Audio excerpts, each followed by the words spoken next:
I'd like to continue our discussion of the document from the Congregation of the Doctrine of the Faith on the blessing of same-sex unions from March of 2021, and the recent statements of Pope Francis on homosexuality in an interview he gave with the Associated Press.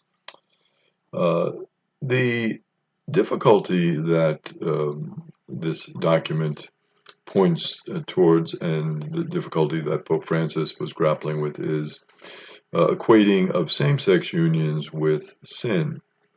The statement of the Church has always been that same-sex relationships demonstrate an objective disorder because the sexual relations do not lead to conception. So in the objective order, one of the purposes of marriage is conception. Same-sex relations cannot lead to conception.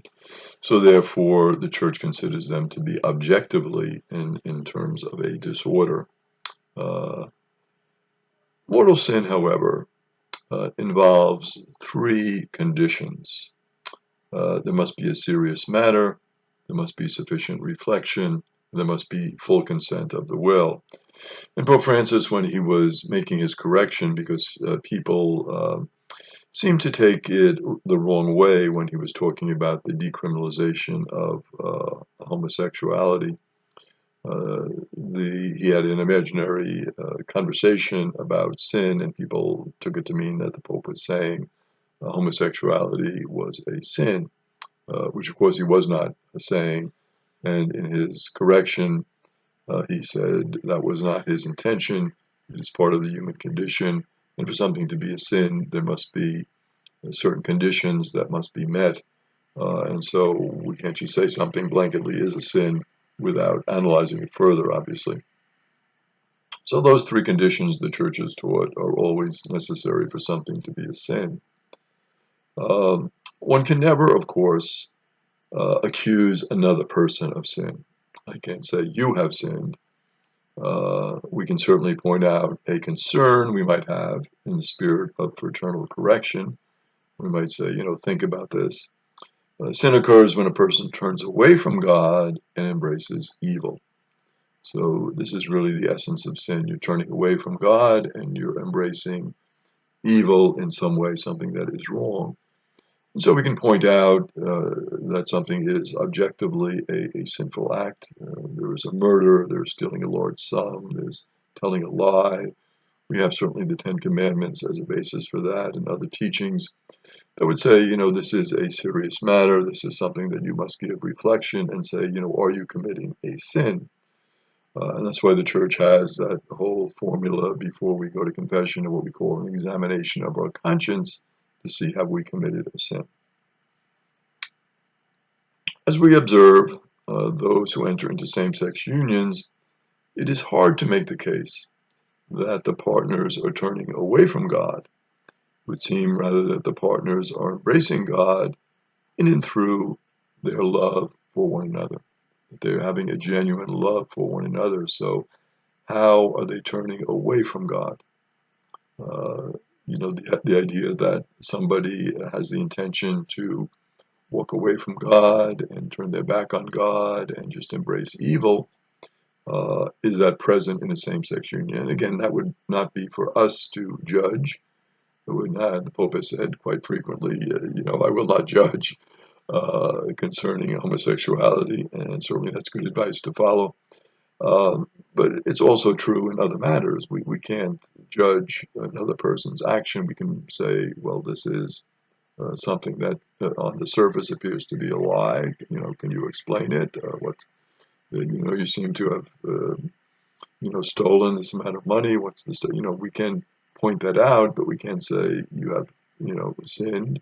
That's for the person, because there's, again, all sorts of circumstances that could enter in that could have an effect on some act. As the Pope indicated, even reduce it to something that is certainly not an evil. In terms of blessings for new parishioners, blessings for parishioners, and blessings in terms of extending a blessing to a couple in a same-sex union, the ones I would recommend from the Book of Blessings would be the blessing for a new parishioner. So certainly that's a beautiful blessing. blessing of a home, going into a home and blessing the home of a same-sex couple.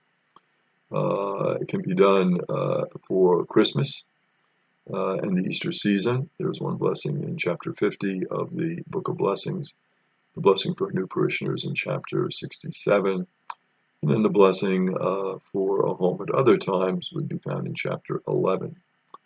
Blessings for students and teachers. The same-sex couple is a teacher or their students. They could be blessed. Blessings of pilgrims. They're on a pilgrimage, religious pilgrimage. The blessings for students and teachers is in chapter 5. Blessings of pilgrims is in chapter 8. Blessings for travelers. They're going on a trip. That's in chapter 9. Blessings for mothers, chapter 55. They have adopted a couple or a couple from a previous relationship. That would be in chapter 55. Blessings of fathers, chapter 56. And blessing in thanksgiving. Thanksgiving for a blessing received, a good news that they have. That would be in chapter 70. So again, a pastor who is creative, who is listening, who is embracing this couple in love, has certainly many, many blessings to choose from in terms of blessing that couple. The positive thing we see in this document from the church is that certainly there is a welcome that is given, there is no discrimination, and there are positive elements that are recognized in the same-sex union, which is a beautiful thing. And certainly in our human experience, we've all observed all of those positive elements. The negative, they say that there is no specific blessing for the union, and it is not to be equated with marriage. But again, there are many,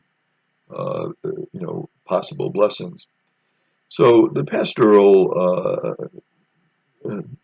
outreach that is recommended, that is up to each individual parish and the parish liturgy team, the parish council, is to have a creative response.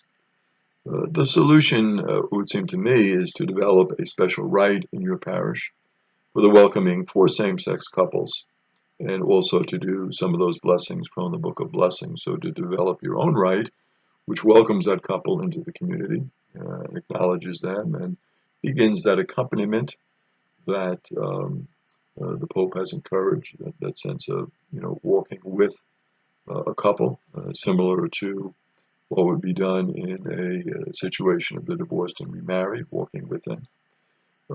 And this idea of responding and reaching out to them, respecting them in love, and being fully aware of the gifts and talents that they will bring to your parish community.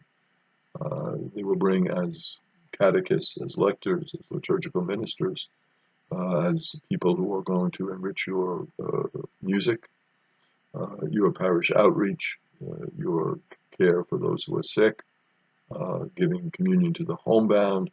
There are many ways that those same-sex couples will bring wonderful gifts to your parish community, and to develop a rite of welcoming for them, to make them feel important in the parish, to make them feel welcome. That is really the concept, not only behind this document from the Congregation for the Doctrine of the Faith, that we can certainly, enter into respectful dialogue with some of the issues that we might have with it, but certainly seeing the good points that it embraces.